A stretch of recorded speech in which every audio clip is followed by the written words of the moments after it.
Why do intelligent children often grow up feeling isolated and face challenges as adults? Many bright kids were expected to excel, praised for their talents, and told they were destined for success. Yet, somewhere along the way, that promise became pressure, and the praise that once motivated them started to feel like a cage. Many of these children, once exceptional, struggle as adults. They lack motivation, feel socially behind, find it difficult to start projects or follow through, and struggle to connect with others. The hardest part is they often can't explain why. From the outside, everything seems fine. They remain capable, intelligent, and sharp. But internally, there is a persistent sense of isolation, as if life is happening to everyone else while they merely observe.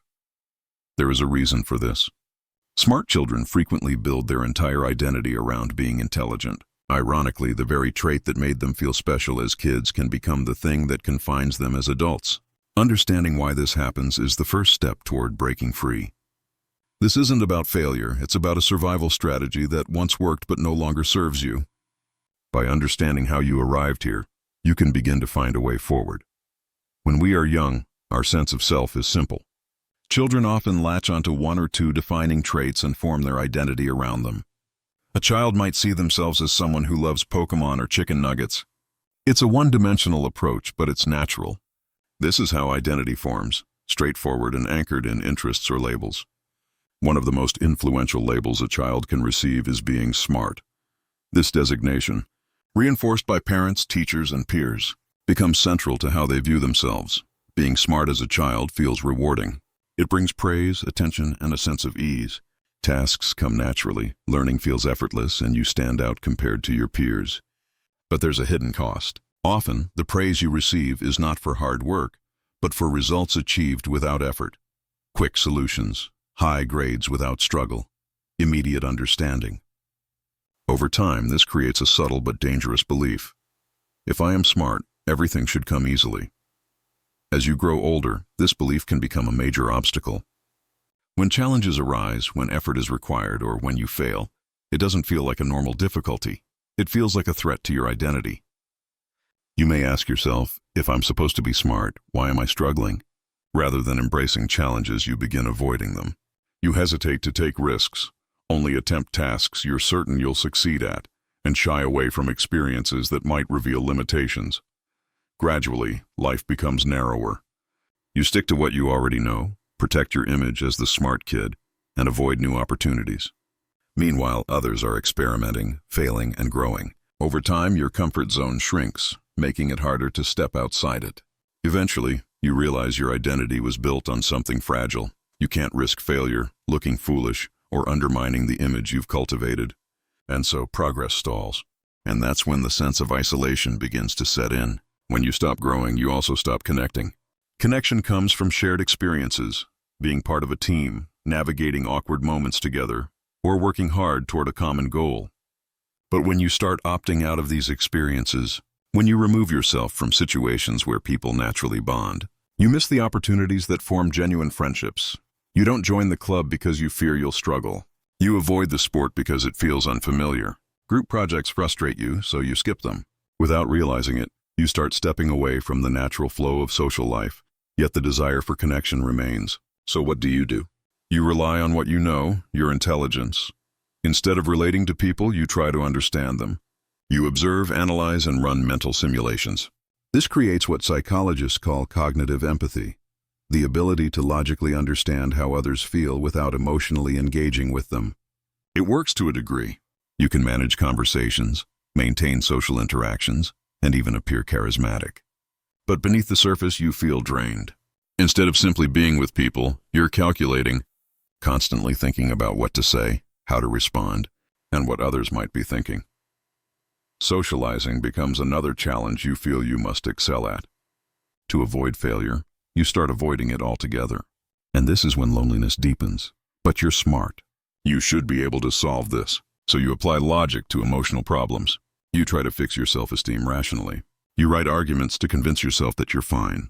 You analyze your behavior endlessly. None of it works because intelligence was never designed to resolve emotional pain. It's a tool for solving external problems, not for creating internal self-worth. When you try to use it to feel okay inside, you get stuck in a loop. There's no logical answer to the question, am I enough? That question can only be answered emotionally. For smart individuals, emotional growth is often the one area left behind. When the pain intensifies and loneliness becomes overwhelming, the ego steps in with a final defense. You tell yourself, I'm just different from others. They're not as smart. I'm too deep for shallow friendships. This is defensive arrogance. Instead of admitting loneliness, you convince yourself you're above everyone else. Not because you truly believe it, but because it's less painful than acknowledging that you feel left out. Defensive arrogance creates a wall between you and others. Even when you crave connection, that wall prevents it. Connection requires humility, presence, and vulnerability. It requires being seen.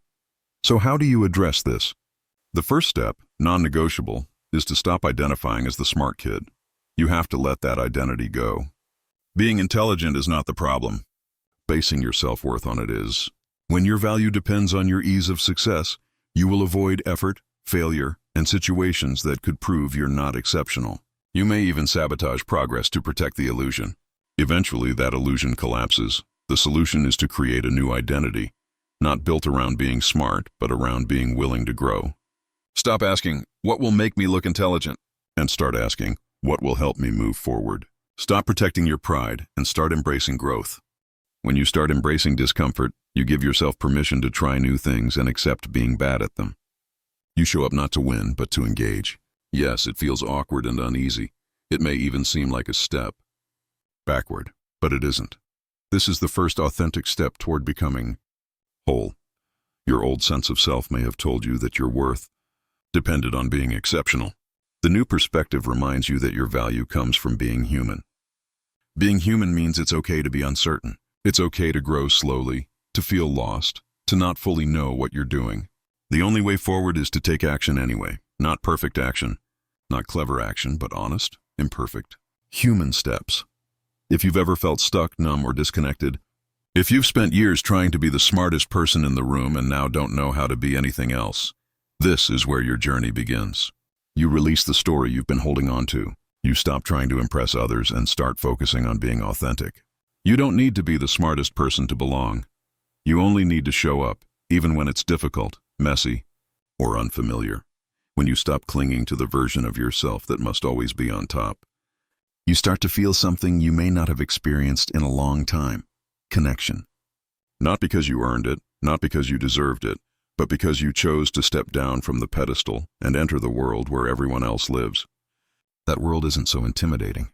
In fact, it's the only place where you can truly be seen. More importantly, it's the only place where you can feel at home. If any of this resonates, if you see yourself in these patterns or something clicked that you've struggled to articulate, leave a comment and share what stood out. Chances are you're not alone. Sometimes simply recognizing the pattern is the first real step toward changing it.